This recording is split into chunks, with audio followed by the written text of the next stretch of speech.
পঞ্চম শ্রেণীর ১৬২ নং পৃষ্ঠার এখানে ৩ নং প্রশ্নটি হচ্ছে এরকম তোমাদের, একটি বৃত্তের কেন্দ্রগামী যা এর দৈর্ঘ্য ৬ সেন্টিমিটার, তাহলে বৃত্তটি আঁক। ২ অঙ্কিত বৃত্তের ৩টি বৈশিষ্ট্য লেখা। তাহলে আমাদের এই যে ৬ সেন্টিমিটার বিশিষ্ট ৬ সেন্টিমিটার কি জ্যা, তো জ্যা কাকে বলে?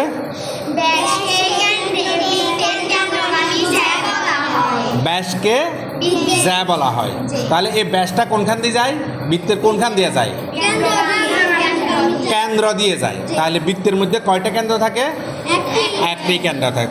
তাহলে এটাকে বলা যায় বৃত্তের বৃহত্তম জ্যা। ব্যাসকে বৃত্তের বৃহত্তম জ্যাও বলা হয়। ঠিক আছে, তাহলে এই ৬ সেন্টিমিটার জ্যা অথবা ৬ সেন্টিমিটার ব্যাস বিশিষ্ট একটি বৃত্ত অঙ্কন করতে হবে। তাহলে আসো আমরা এই বৃত্তটি অঙ্কন করি। তাহলে ৬ সেন্টিমিটার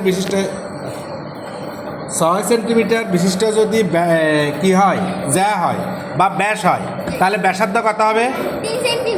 ৩ সেন্টিমিটার, কারণ ব্যাসার্ধ হচ্ছে ব্যাসের অর্ধেক। তাহলে এখানে যে স্কেল দেখা যাচ্ছে, এই স্কেলের এক পাশে লেখা আছে নি সিএম, কি লেখা আছে? মানে সেন্টিমিটার। তাহলে আমার এখানে ব্যাসার্ধ কত হবে? কত হবে আবার বলো? ব্যাস যদি বা জ্যা যদি কেন্দ্রগামী জ্যা যদি ৬ সেন্টিমিটার হয়, তাহলে ব্যাসার্ধ কত হবে? তাহলে আমি এখানে এই যে কম্পাস, এটা কি এই কম্পাসের এক মাথা রাখবো আমি কোথায়? 0-র উপরে, 0-র উপরে। আর পেন্সিলের মাথা রাখবো কোথায়? 3-এর উপরে। তো আমি এখান থেকে দেখি, এই যে তোমরা সবাই এখানে লক্ষ্য করো, এই যে এখানে দেখো, এখানে 3 সেন্টিমিটার হয়েছে নি? এই 3 সেন্টিমিটারটা কি কি সবাই বলে? এই 3 সেন্টিমিটারটা কি? এই 3 সেন্টিমিটারটা আপনার ব্যাসার্ধ। তাহলে বৃত্তের মধ্যে কি কি থাকে?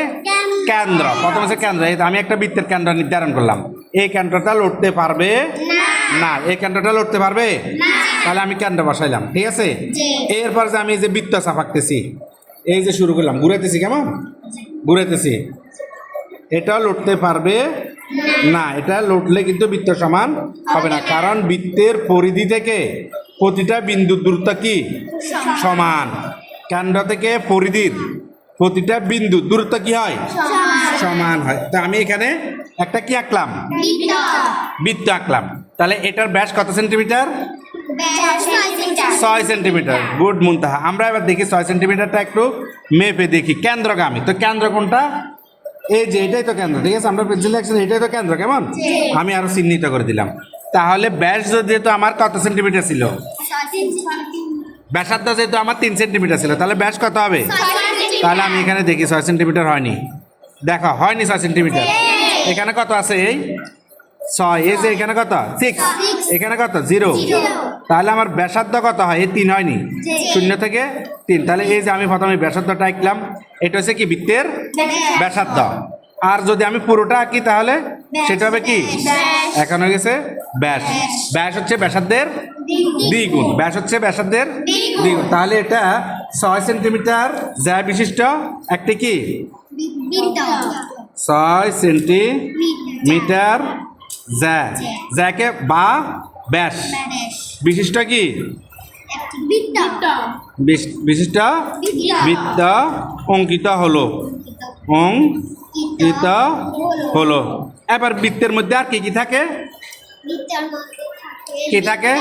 কেন্দ্র আমরা জানলাম, ব্যাসার্ধ জানলাম, ব্যাস জানলাম, আর কি থাকে? বৃত্তচাপ, জ্যাও জানলাম, জ্যা।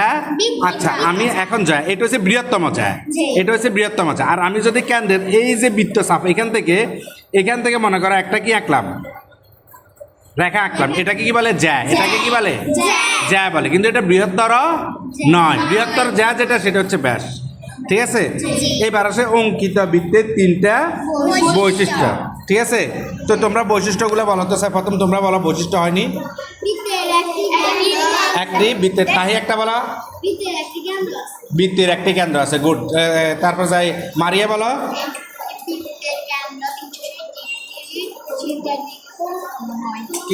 আবার বলো, জোরে বলো। বৃত্তের কেন্দ্র থেকে 360 ডিগ্রি কোণ উৎপন্ন হয়। আচ্ছা, তুমি একটা বলো, সহজ করে বলো। একটি কেন্দ্র থাকে। আচ্ছা, কেন্দ্র একজন বলছে। আমরা এখানে কয়েকটা লিখছি, 4টা লিখছি। এটা কিন্তু পরীক্ষা আসতে পারে। তো দেখি বৃত্ত একটি আবদ্ধ বক্ররেখা। এটা আবদ্ধ বক্ররেখা না? এই যে আবদ্ধ বক্ররেখা একটা বৈশিষ্ট্য। 2, বৃত্তের একটি মাত্র কেন্দ্র থাকে, যেটা তাহি বলছে। তারপর 3, কেন্দ্র থেকে পরিধির সকল বিন্দুর বা সব বিন্দুর দূরত্ব সমান। এই যে এটা কি কেন্দ্র, এটা কি এটা একটা পরিধি, এটা কি এই পরিধি, এই পরিধির বিন্দু পর্যন্ত সব জায়গায় দূরত্ব কি হবে? সমান হবে। এরপরে আসা বৃত্তের ব্যাস ব্যাসার্ধের দ্বিগুণ। বৃত্তের ব্যাস, ব্যাস কোনটা? কেন্দ্র থেকে পরিধি পর্যন্ত দূরত্ব। হ্যাঁ, কেন্দ্র থেকে পরিধির দূরত্বকে কি বলে? ব্যাসার্ধ। ব্যাসার্ধ বলে। তাহলে বৃত্তের ব্যাস ব্যাসার্ধের দ্বিগুণ, অথবা বলা যায় বৃত্তের ব্যাসার্ধ ব্যাসের অর্ধেক। ঠিক আছে, তাহলে আমরা এটা জানলাম। তো এখানে আরো প্রশ্ন আছে। 25 মিলিমিটার ব্যাসার্ধ বিশিষ্ট একটি বৃত্ত একক। আচ্ছা, এখানে যদি বলি 25 মিলিমিটার ব্যাসার্ধ বিশিষ্ট একটি বৃত্ত আঁকলে এটার ব্যাস কত হবে? ব্যাসার্ধ যদি 25 হয়, আচ্ছা ব্যাসার্ধ যদি 25 হয়, ব্যাস কত হবে? জোরে বলো। দ্বিগুণ। দ্বিগুণ হলে কত হবে? 25-এর দ্বিগুণ কত? 50। ব্যাসার্ধ যদি 25 হয়, তাহলে ব্যাস কত হবে? ব্যাস হচ্ছে ব্যাসার্ধের দ্বিগুণ। ব্যাস হচ্ছে ব্যাসার্ধের দ্বিগুণ, আর ব্যাসার্ধ হচ্ছে ব্যাসের অর্ধেক। ঠিক আছে? তো আচ্ছা, ঠিক আছে, তোমাদেরকে ধন্যবাদ।